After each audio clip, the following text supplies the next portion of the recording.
The economy created 315,000 new jobs. The great American jobs machine continues its comeback. America workers are back to work, earning more, manufacturing more, building an economy from the bottom up and the middle out. But with today's news, we have now created nearly 10 million new jobs since I took office. Nearly 10 million jobs, the fastest growth in all of American history. In August, we also saw that the share of Americans who are working on our economy went up. Economists call that labor force participation rate. Working age women are now, for the first time, back at work at rates not seen since before the pandemic. Wages are up. Unemployment remains near a 50-year low. And yesterday, we got data that showed that manufacturing orders were up, but cost increases in supply chain items were beginning to ease. The week before that, we got data showing that price increase may be beginning to ease as well. The bottom line is jobs are up, wages are up, people are back to work, and we're seeing some signs that inflation maybe, I'm not overpromising, may be beginning to ease. Couple that with the fact that gas prices have now fallen 80 straight days, the fastest decline in over a decade. And the price at the pump is now $1.20 a gallon less than it was the beginning of the summer. America has some really good news going into Labor Day weekend. But we're also seeing something else critical to the backbone of the American economy. Manufacturing. Manufacturing is roaring back. Since I took office, the economy has created 668,000 manufacturing jobs, the strongest manufacturing recovery since the 1950s. And just last week, we've seen major American companies from First Solar to Corning to Micron announce plans to invest tens of billions, that's not a misstatement, tens of billions of dollars expanding manufacturing in America. We've seen major global companies like Toyota and Honda announce that they're choosing America to invest and build. None of this is happening by accident. These investments and this recovery are a direct result of my economic plan. Some people gave up on American manufacturing. Not me, not the secretary, not the American people. Make it in America is no longer just a slogan. It's a reality in my administration. I'm committed to building an economy from the bottom up and the middle out. You've heard me say that 1,000 times. But that's what's happening. And that's what we're here to talk about today. Now, a big part of the American Rescue Plan that I signed a month after we got in office, we were facing a once-in-a-century pandemic, historic joblessness, businesses struggling to stay open, remote learning for our children. But thanks to the American Rescue Plan, we have come a long way. We got vaccine shots in arms. We helped people who needed them at the most. We kept teachers in classroom, cops on the beat, firefighters on the job because the local communities didn't have the money to pay for them. And as a result, COVID no longer controls our lives. More Americans are working than ever. Businesses are growing. Schools are open. And today we're celebrating a signature program, the American Rescue, within the American Rescue Plan, that's going to help communities that need it most. Look, it's called the Build Back Better Regional Challenge. It's centered around a vision that as our economy recovers and modernizes, as science and technologies accelerate and change the nature of how we manufacture, we want workers and small businesses leading this transition, making sure they're a part of it, not just being shunned aside. Instead of fearing that the transition is going to leave them behind, we're going to help them get retrained and many other things. And think of the 55-year-old small businessman who's been making a single screw, this is literally true, for a combustible engine for cars for decades. He and his workers are worried. Why? Because they're moving to high-tech electric vehicles. We're going to help them and their businesses with training and new technology to help them make parts for electric vehicles and lead the transition to a clean energy economy so they're not left behind. This is about investing in them, believing in them, helping them transition to a new world. They can do these jobs. just like they did the ones they had before. This is about jobs in their communities, for them, not having to leave or not having to go on unemployment. As new enterprises are created in the communities, they shouldn't have to leave. They should be the ones to be able to fill in for those jobs. So we designed this program by thinking about people and places in a really important way. And I know you got all of you up on the screen here, 21 different communities.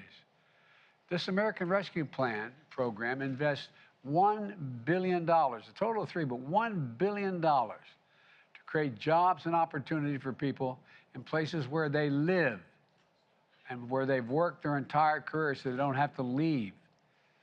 I know when folks hear such big numbers, they don't think it's for them. But this is for them, Over 500 coalitions applied for these grants, from community organizations to philanthropies to labor unions to colleges, universities, all working together from every part of America. That kind of interest is a testament to the need and enthusiasm for this type of investment. I take a look at this as a transition investment. I'm so proud to announce 21 awardees up on the screen here who will each receive between 25 million and 65 million jobs to turn their plans into action. And as Secretary Raimondo just said, and I guess I wasn't supposed to start this off, was I? Come to think of it. All of a sudden it dawned on me I was supposed to let her speak first. But estimate these projects are going to result in 100,000 jobs created or saved, over $7 billion in additional private sector investment in these 21 communities. We want you to continue having good jobs in your communities so you don't have to leave, so your people in your communities aren't displaced. The winners are all here up on the screen, and they're going to empower communities in Pennsylvania, West Virginia. Joe, is that you? Is that Joe Manchin I see? I'm right here with you. Hey, Joe, good to see you, man. Thanks for what you're doing. Matter of fact, you're one of the guys that started this idea with me, what you're talking about needed to happen in West Virginia. But anyway, they're going to empower communities in Pennsylvania, West Virginia, Louisiana to lead our nation's transition to clean energy. They're going to empower small manufacturers in Michigan, Kansas, North Carolina, El Paso, Texas, helping them modernize and become part of a supply chain for cutting-edge technologies, advanced manufacturing, biotechnology, aerospace. They're going to empower agricultural workers in Fresno, California, and women in St. Louis, Missouri, pursuing manufacturing careers through quality job training and apprenticeships that lead to good-paying jobs. And they're going to support entrepreneurships and small business creation from Native American communities in Montana and to Tulsa's Greenwood neighborhood, once known as a Black Wall Street that I visited on the 100th anniversary of the Tulsa Race Massacre. Together, these projects are going to uplift underserved communities and include them as the key parts of America's economic recovery for the 21st century. We're putting people who have been left behind in the past or couldn't have been lifted out of anything before. They're going to be part of this recovery. They're going to be the ones who are going to be leading the way here. They're going to be the ones who get retrained for these jobs. Take the project in Georgia. I recently signed a number of laws that are going to bring manufacturing jobs back to America and to make sure the future is made in America. Think of everything from electric vehicles to semiconductor chips. Georgia Tech, one of the great research universities, is a leader in understanding how artificial intelligence can be used to strengthen almost any industry. But too many folks, especially small manufacturers in Black communities, rural communities in Georgia, can't afford access to the knowledge and the research to be able to capture those jobs, to be trained for them. They can't take advantage of all that technology that can make for them all the difference between their business closing and thriving. So Georgia Tech partnered with HBCUs like Spelman College and Fort Valley State and local community colleges. With this grant, they're going to take this technology on the road with mobile training studios. That's basically a high-tech van that's going to travel into underserved areas across Georgia to train a whole new generation of workers. Technology experts will provide workers who are interested in 4 to 6 week hands-on training that can make all the difference in their employment. Think of a poultry farmer who might never have had a chance to learn how artificial technology can help manage inventory or improve the safety and quality while increasing their productivity. Think of the family-owned paper manufacturer that could never have afforded trying out cutting-edge technologies. But now they're going to be able to. And they're going to be able to grow their businesses. And they can do it without ever leaving their home or their families. This is a game changer. Take the project in Manchester, New Hampshire. And I tell you what, I heard so much from the delegation in New Hampshire, from Maggie Hass. Anyway, I won't get into it, but this has been one of the things they've been pushing for a long time, both senators and the congressmen. Their goal is nothing short of becoming a global epicenter for the next generation of advanced medicine. But to do it, they need world-class labs for clinical trials that will attract the most innovative biomedicine companies to locate and create jobs in New Hampshire. I have to say that Senator Hassan and Shaheen and Congressman Pappas, I hear you, I hear you, I hear you. I know you've been talking about this a long time. We've finally gotten it. And they're going to need to bring struggling communities along in the process. Because of this grant, Manchester is going to revitalize what was once one of the largest cotton textile plants in the world. Right now, 100,000 square foot mill, a building is empty and idle, but not for long. Because of this grant, a coalition of city leaders and research and community organizations is going to transform that old mill into a modern marvel. It's going to house advanced science labs that are going to conduct groundbreaking clinical trials. It's going to be the place where they can test biotechnologies and treatments that are going to save lives. And the Republican governors working on it are going to be there as well. For workers, small businesses, entrepreneurs in the Manchester area, it means opportunity. It means jobs you can raise your family on in Manchester, not have to move. Because of this American Rescue Plan grant, they're going to be able to have access to cutting-edge technology and labs that never could have been afforded before. This is going to allow them to compete with anyone, anywhere in the world, and make sure the supply chain for these new medicines, medical advances are built right here in America. It matters. As you probably know, I could go on and speak about each of the communities here, but time won't permit. I applaud every community that received the grant and that applied. You're the reason why I'm so optimistic about the future of this country. I mean it. You heard me say it many times before. America is the only nation in the world that can be defined by a single word: possibilities. Nothing but possibilities here. That's what this is all about.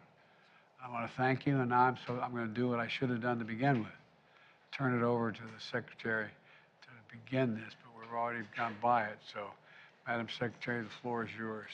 Thank you, Mr. President. I think the fact that the President jumped in there right away is a testament to how excited he is about this project. He's fired up and he's committed to it. And that's because he knows. He knows that we have to be investing in every community in America to help with the transition. So let me fill in a few of the blanks about how this program is going to work, and then we're going to have a discussion with a handful of the 21 awardees. First of all, congratulations. If you are one of the 21 here, you are the cream of the crop. Your applications were fantastic, and congratulations to each and every one of you. The President and I are so proud of you and just thrilled to be able to work with you. I have to thank you, Mr. President, for your leadership.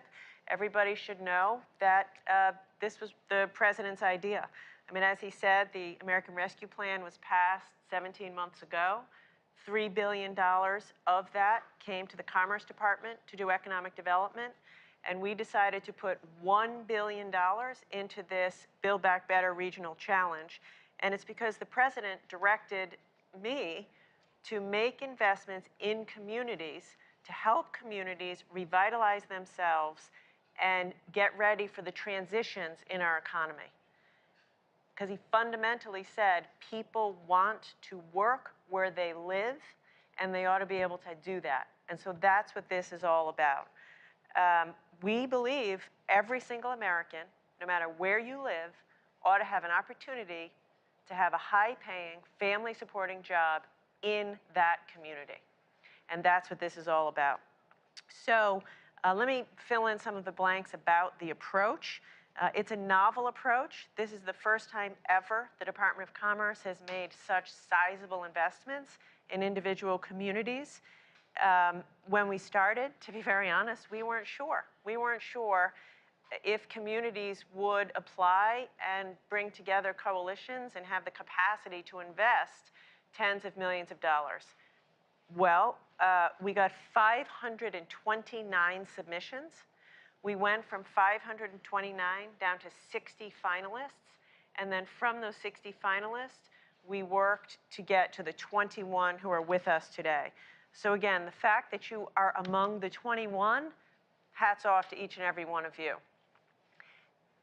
Here's what makes this interesting. Everyone on this screen of the 21 will be receiving between $25 million and $65 million to address regional economic challenges and to invest in revitalizing the economies of these communities. So that's a lot of cheese, folks, to make big investments and revitalize your communities. This was all bottoms up. We went to the community and said, you tell us how to revitalize your community. And you bring the community together, public sector, private sector, universities, philanthropy. Get your community together and tell us what you need to invest. So as a result, this federal funding will be matched by more than $300 million of local investment and will leverage support from over 450 private sector and 27 labor unions or worker organizations. We estimate that together, this whole initiative will create or save over 100,000 jobs and over $7 billion of additional private investment will be catalyzed through each coalition's efforts. And as the president said, this is about growing industries that are critical to our future: clean energy, biotechnology, advanced mobility. And it's about saying to the small businesses and workers in these communities, we know the economy is transitioning. We're moving away from fossil fuels to clean energy. We're moving towards robotics. We're moving towards a more digital economy, a more technical economy.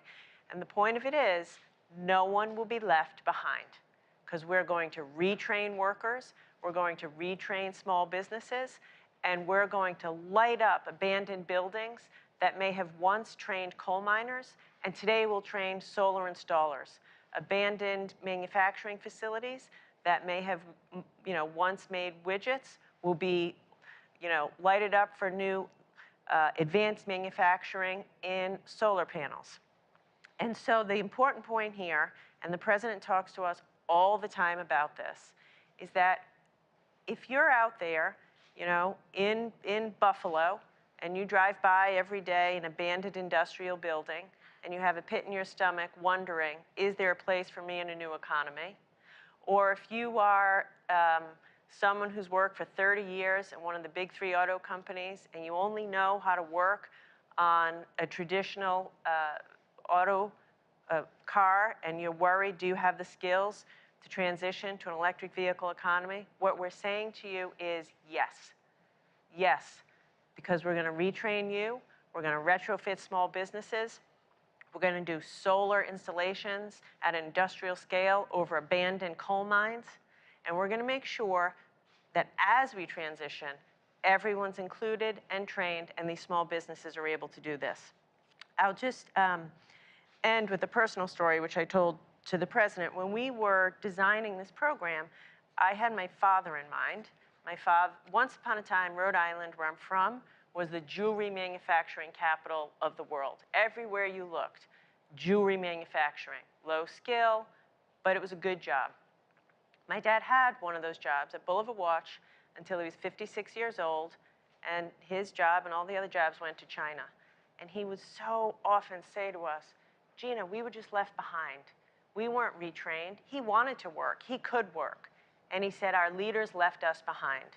So what this is about is President Biden is committed to folks who have that anxiety, who've worked in old-line manufacturing, who've worked in the coal industry, who've worked in, traditional combustion engine vehicles, and they're feeling anxious, and we're saying, we are going to be there for you to make sure you're not left behind or left out, and we're going to make investments in your community so you can work in the community where you and your family live. So we're excited, and quite honestly, I'm just very lucky that I get to work for a boss who gets this, because he gets it. And every time we brief him, he says, Secretary, don't tell me how much money we're spending. Tell me, what are we doing for the people of America? And that's why this is so exciting. So with that, we want to hear from you. Now, as the President said, if we had the time, we'd like to hear from every single one of you, because every one of you has put together a phenomenal application, but we don't have the time. So we're just going to hear from a couple of you and hope to have a free-flowing discussion. And I want to begin by calling on the Detroit Regional Partnership Foundation. Congratulations, you all are receiving $52.2 million, which is incredible. We'd like to hear from you, and I'd like to call on Maureen. Just tell us a little bit about how are you going to invest the $52 million? What are the projects you're doing, and what does this mean for the small businesses in the supply chain in Detroit's auto manufacturing industry? Good morning. Thank you, Madam Secretary, and good morning, Mr. President. We are thrilled to join you here today from Detroit, the global epicenter of mobility. I want to introduce two of our partners who are with me today. Quentin Messer Jr., who is the CEO of the Michigan Economic Development Corporation, Ned Stabler, who is the CEO of Techtown Detroit. In addition, we have a large group of over 140 partners who are joining us virtually and who work together for this successful application. We're honored that the EDA has recognized that the Detroit region is leading the transformation from internal combustion engine to electric vehicle. The Global Epicenter of Mobility, or GEM, is Detroit's answer to the Build Back Better regional challenge. Through an inclusive and equitable lens, GEM will help the Detroit region redefine every aspect of mobility, from the cutting edge technology that moves people and goods to creating new quality jobs and readying new sites for business. We are building an inclusive, prosperous 21st century with your help. GEM's vision is to accelerate economic growth by building on the region's unrivaled mobility assets. It will create a smart, secure, sustainable, and inclusive advanced mobility industry, starting with the transition to next generation electric, autonomous, and fully connected vehicles. This grant will fund 6 unique projects that will help the region and country maintain its global automotive leadership. GEM will support workers, startup businesses, and small to medium-sized companies as they adapt to new high-tech advanced mobility industry. Led by one of the most diverse regions in the United States, GEM offers the opportunity to create a national model for equitable economic growth. We are ready to help secure the nation's advanced mobility leadership for generations to come. Thank you again. We welcome any questions, and we also want to invite you, Mr. President and Madam Secretary, in 2 weeks to join us in Detroit at the North American International Auto Show, where we can show you in person how we are leading the way. I'll be there. Awesome. I'm a car guy, Yeah. as you kind of noticed. Hey, look, I drive the cabinet crazy and my staff crazy by asking them to give concrete examples that if you walked up to somebody in the corner and said it, they could completely understand it. One of the things that this is pure Biden, but I believe, and I've been saying for some time, that the next 10 to 15 years, more is going to change in terms of technology and innovation than has happened in the last 75 years. I mean that sincerely. Things are going to change so rapidly. That's good if we're going to compete in the world, but also it's scary as hell for somebody who, like we were talking on the way over to this building about how there's hundreds of small companies supplying small parts to internal combustion engines. And you were giving me an example, Madam Secretary, of a bolt, one company provides. That is not going to be useful in an electric vehicle. And so what we're going to do is train that company, the ownership of that company, what parts they can contribute to make that vehicle. And I'll give you a concrete example. Remember when we were having the great difficulty, we still have some difficulty in the supply chain of items coming from Asia. And the shipping, the vast majority of it comes through the ports in San Diego and Los Angeles and those ports. And the ports were asking for help all across the country for new technologies, new cranes, new movements, more robotics. I said, okay, we'll do it on one condition, that the people you have on the job now at the port are the people you train. You give them the opportunity to man the new machinery. Not a joke. And one of the things I think was so important about what we're all talking about, all of you are talking about, is think of all the people who've been breaking their neck and doing well, doing things that really matter, who are going to become what they're doing because it's going to become obsolete because how things are changing. Whether it's a transition in the climate environment or whether it's manufacturing or medicine, whatever it is. And so when you say we're going to provide in-depth assessment and assistance to 65 firms through a supply chain transformation center, that can sound pretty abstract to a lot of people. Give me an example of what you really mean, what this will really mean for a company and its workers in this supply chain transformation center. What are you talking about? Absolutely, Mr. President. As you know, in our region, because you were very important here a few years ago in helping us make a transformation, we need to do it again. We have a terrific, talented workforce and supply chain, but we need to give them the skills that they need and the tools that they need. So one example is a company in a community in the Detroit region called Oxford. It's Barron Industries.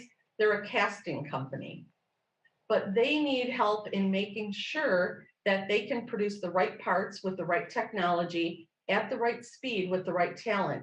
So they have been receiving assistance on marketing, on cybersecurity, on production techniques, so that they can make the transition as rapidly as the OEMs are making it, and they can stay an important part of that supply chain. That also includes making sure that their employees have the skill sets, the upskilling that they need so that they can be successful. And as you say, included and staying here in our region to do those jobs.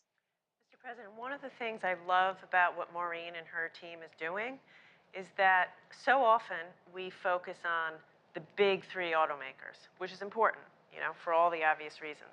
But what they're doing is focused on the whole network of small suppliers. The hundreds, if not thousands, of small, family-owned suppliers to the big three, and making sure that, as Maureen said, they have the new materials, the new technology, the new training, so that they can continue to service as we move towards EVs. And so I give you a lot of credit for getting into the supply chain. Last thing I'll say, I can talk about this for a long time, but going through two of the major American automobile plants for a long time, for an extended period of time, there was a lot of concern by the UAW about robotics and how that was going to displace workers, when in fact, being able to teach those folks how to use those robots that increase productivity and doesn't displace them is what's really happening. And so it's all about, you can maintain the workforce, you can increase the productivity, remain competitive internationally, and still get a lot done. But at any rate, I maybe as my grandfather used to say, with the grace of God, the goodwill of the neighbors, I'll see you at the auto show. We welcome you, absolutely. All right. So the mention of robotics is a perfect segue. I'd love to turn it over to Stephanie from the Southwestern Pennsylvania New Economy Coalition. You all will be receiving $62.7 million. I'd love to hear Stephanie talk a little bit more about that. To put this in perspective and to pick up on the point you just made, Mr. President, about robotics, Carnegie Mellon University in Pittsburgh is, we all know, a world leader in robotics, and a lot of jobs have been created right around CMU. But if you're living in a coal community or a rural community outside of Pittsburgh, you might wonder, how do I fit in? How do I get a job, with robotics? And You're the county executive. That's what you do. exactly. That's why he's part of it. So that's what these guys are doing. So we'll turn it over to Stephanie and the team, and maybe tell us a little bit about what you're doing. Sure. Thank you, Madam Secretary. And yes, Mr. President, I am joined today by several of your friends, the County Executive, Rich Fitzgerald, President of Carnegie Mellon University, Farnham Jahanian, and my colleague and the Chief Equity Officer on the project, Majestic Lane. And what I want to start off by saying is thank you for your vision, and thank you very much, Madam Secretary, to your incredible team and for you in making that a reality. What we have loved in some ways most about this project is that we get to do what we do best in Pittsburgh, which is collaborate and bring together what we had 200 partners, which is we call the special sauce in Pittsburgh, to make words into action to deliver on your vision. And so through this amazing challenge, we are able to do exactly what you said, which is to look at those 3,000 manufacturers that are in counties like Indiana and Fayette and Greene and Washington, and marry them with the over 100 robotics companies that birthed from Carnegie Mellon University and many of our other folks, to actually put them together to create the jobs and the technologies and the companies of the future. And we're doing that in a way that is building programs for people. This is about people first. 14,000 workers, 750 companies that will fuel an entire new economy for us that we think won't just be about Southwestern PA and not just the United States, but globally, to redefine how we do business and how we keep jobs at home in our communities, as you so well described. Thank you. One of the things I love about this is a lot of people, when they hear robotics or they hear autonomous technologies, they hear, I'm about to lose my job. And so what Stephanie and the team are doing is saying quite the opposite. This is going to create job opportunities for you, including in your rural community, not just in the neighborhood of CMU. Yeah, I so appreciate that question, Madam Secretary, because as you can imagine, as the birthplace and the leader in robotics, this is a question we tackle and think about extensively. And I can start by telling you the data, which is we know that for every one job that may be displaced with robotics technology in a company, it's creating at least 1.5 and sometimes more. But what's even more important, and that we understand, is for the companies that are actually growing and scaling in our midst, those 100 companies I talked about, many of them have upwards of 1,000 employees right now. And those are middle skill jobs. Those are jobs where people are tinkering and building sensors and using the skills that you described, like your father had. And that's exactly what we're trying to do here today. And we're doing it across industries like energy, like agriculture, like healthcare. This is an incredible broad-based opportunity. And what we even know more is when we talk to those workers, they are more fulfilled. They are actually enjoying their ability to use their creative skills to customize sensors, to repair robots, to work in partnership with entrepreneurs in creating those actual technologies. It's a more fulfilling job. It's a higher wage job. It keeps them in communities, and it actually allows them to have family sustaining jobs where they were born and where they want to stay. Mr. President, at Carnegie Mellon, I had the honor of you showing me around Carnegie Mellon. It's a great university for real. I'm not being solicitous. are you working with smaller outfits like the community colleges in the region? And talk to me about the sort of coordination between a great national university like yours and a community college in a community. First of all, Mr. President, thank you very much for your leadership. It's good to be with you. There are two aspects of it that I want to highlight. On one hand, what we're trying to do is to bring robotics and automation to small and medium-sized enterprises. As you alluded to, the digital transformation is taking place, and it's really having a ripple effect across so many sectors of our economy. So we're bringing those technologies and know-how to agriculture, to construction, to energy, to healthcare, to manufacturing, mining, and transportation. So that element, bringing those skills and technologies to small and medium enterprises to make them more competitive is extremely important. It's extremely important for the nation because we live in a global world. So that's one element of it. The second element of it that you alluded to has to do with upskilling and reskilling the workforce. And in this case, we're working with community colleges, we're working on curriculum development, we're working on various ways that we can bring along the workers and retrain them and upskill them to be ready for these new jobs that are going to be created. It's extremely important to recognize that as we adapt these new technologies in small and medium enterprises, we have the workforce that's going to be ready to take those jobs. So the coordination with community colleges, with labor unions, especially in our core urban areas, and as Madam Secretary alluded to, in 11 counties that surround us is part of our mission and what we're committed to. Thank you again for the opportunity. Well, let me ask you, how's this going to play out on the political scene? As a county executive, what are you going to be able to tell folks about what's happening with this $62 million? Well, thank you, Mr. President. What we can tell people is President Biden continues to invest in people and in jobs and in our future. First of all, congratulations on another great jobs report. I mean, we shouldn't just go over that real quickly. 10 million jobs in your year and a half tenures is really unbelievable. And a lot of them have been created right here in southwestern Pennsylvania.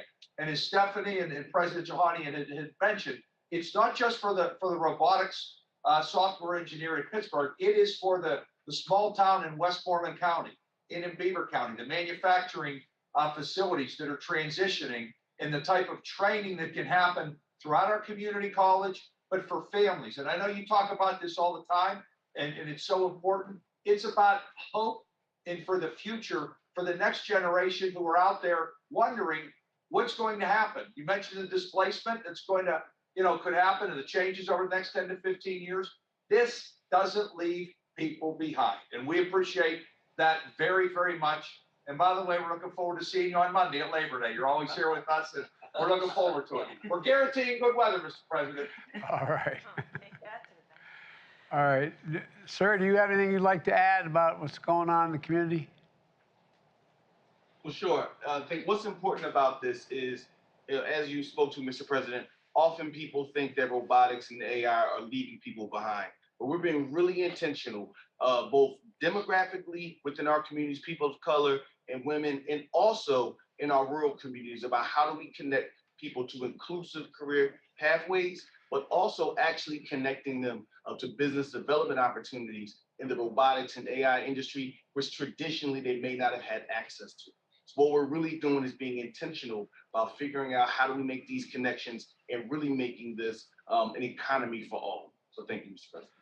President. Well, one of the things, if I may, having been a significant consumer of healthcare and having family members who needed serious healthcare, one of the things that I think in the healthcare side, most docs will tell you that when people get a diagnosis that is very dire, they need really a navigator. They need someone to help them know when to go to what appointment, what the appointments are for, how to, just explain what's going on.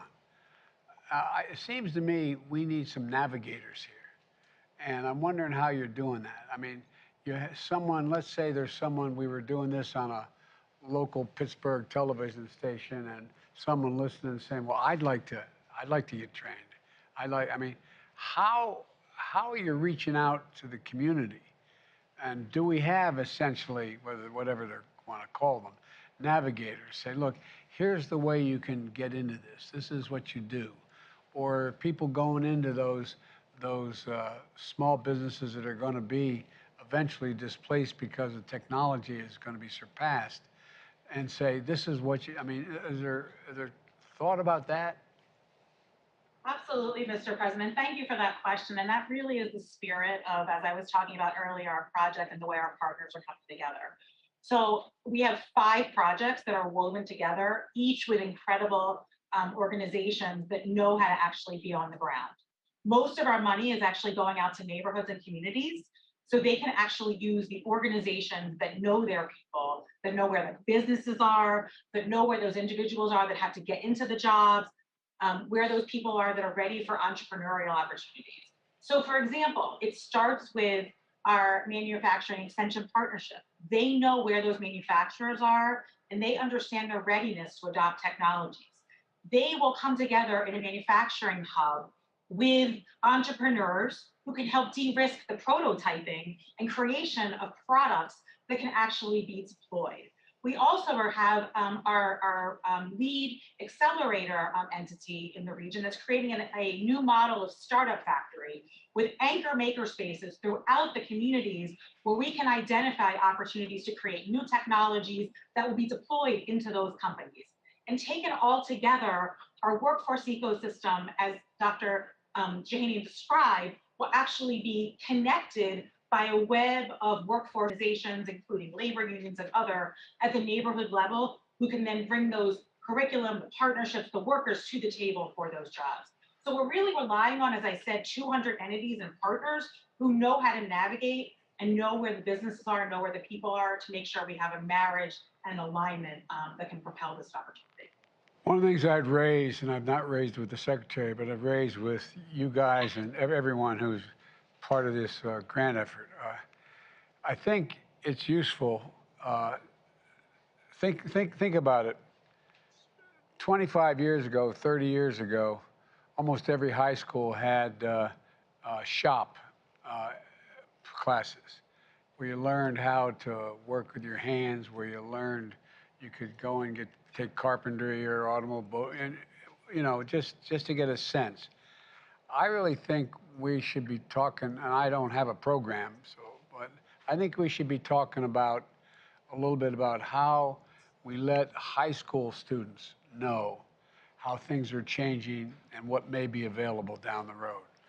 And I know we're supposed to, I know I'm taking this longer than I should, but a guy who's been talking about transition for a long time with me has been Joe Manchin. He lives, breathes, and eats West Virginia. But Joe,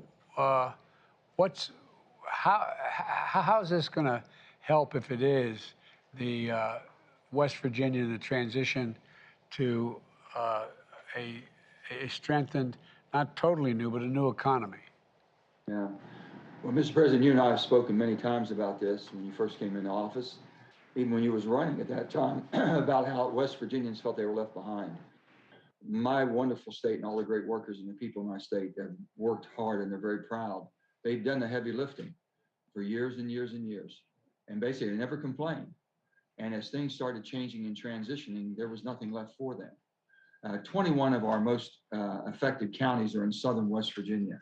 This is based around that. And it's pumping into an area which is, we call it the Appalachian Climate Technology, or the ACT Now Coalition, which is led by Brandon Dennis, and Brandon's here with us, and he's done a tremendous job with his team, and the Coalfield Development Corporation. It's basically reinventing, not just reinventing, but basically being able to meet the needs of the public as we transition and making sure that we can provide the services.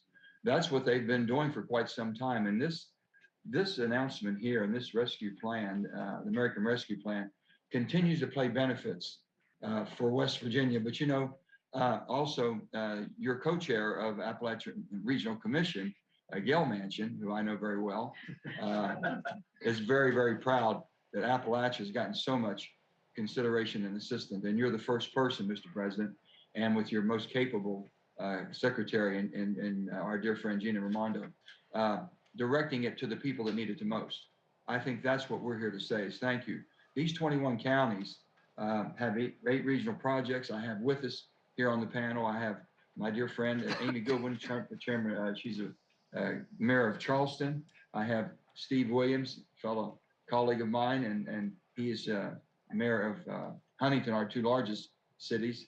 And we have with us also Stephanie Tyree, and she's the West Virginia Hub Director that works directly with these projects. They can explain in detail what this is going to allow us to do. And we've gotten this $62.8 million, one of the top awards, and we're so proud of that. But the need is there, and I can guarantee the investments will be made. You and I have spoken many times about you can spend money or you can invest money. We're going to give you a return on this. We're going to give the taxpayers of the United States a return on their investment in West Virginia. That's what this is about. And a reward based to the people who have done the heavy lifting, allow them to continue to transition now with our Inflation Reduction Act, Mr. President. This segues right into that because now it's going to allow them to start focusing on a complete new way of delivering the energy that this country is going to need. Coal, we talked about all the cars, and Debbie Stabenow and I talk about that a lot. And I said, Debbie, you wouldn't have a car if it wasn't for the coal and the steel that we produce to send you the material that you need to make the car. So we're all hooked to the hip here.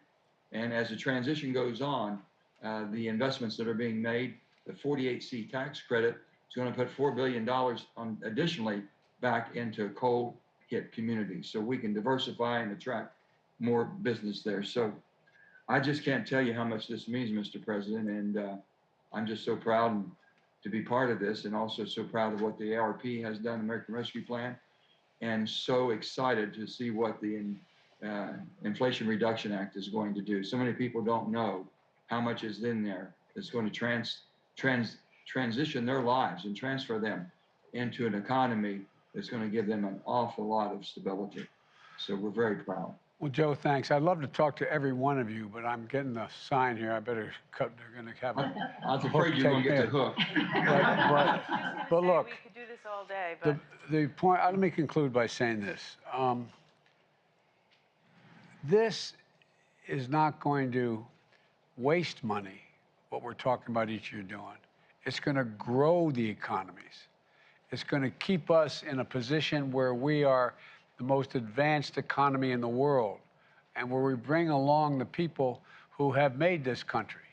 You know, I joke, and I shouldn't get political, but let me put it this way. The people who built the country are hardworking people who work with the sweat of their brow and their hands, and they're the ones that created a middle class. And I think this is going to enable that same group of people, like most of us were raised by, to be able to have an opportunity to continue to do well and to take us through this next phase. Because, you know, there's that, Joe and my colleagues in the Senate used to always kid me for quoting Irish poets, but all's changed. It's changed utterly. A terrible beauty's been born, as the Irish poet said. And we've got to take advantage of it, and I think we can. I really, genuinely think we can. And I look forward to meeting all of you at some point along the way, and we're going to continue to keep this moving because there's $3 billion total in this, and it's going to grow the economy. Everybody's better off. When you grow the economy, everybody from the local drugstore to the local supermarket to a local church, everything grows. And that's what this is about. Anyway, thank you all. Thank you. If I can say one thing to you, Mr. President. Yes. Thank you for not forgetting and not leaving anybody behind. I can't tell you how much this means to our hardworking people in West Virginia. And they are truly appreciative, and the families are, to be able to stay where they love and their heritage and their roots are. So many of them had to leave. You've given them that opportunity, and you didn't forget, and you kept that promise, and I appreciate it. Well, Joe, remember, I'm from hard coal country, Scranton. All right. Okay, anyway, thank you all so very, very much. Thank you, Madam Secretary. Congratulations, everybody. And we're excited to work with you to make all of this a huge success. And thank you, Mr. President. Thanks. All right. Mr. President.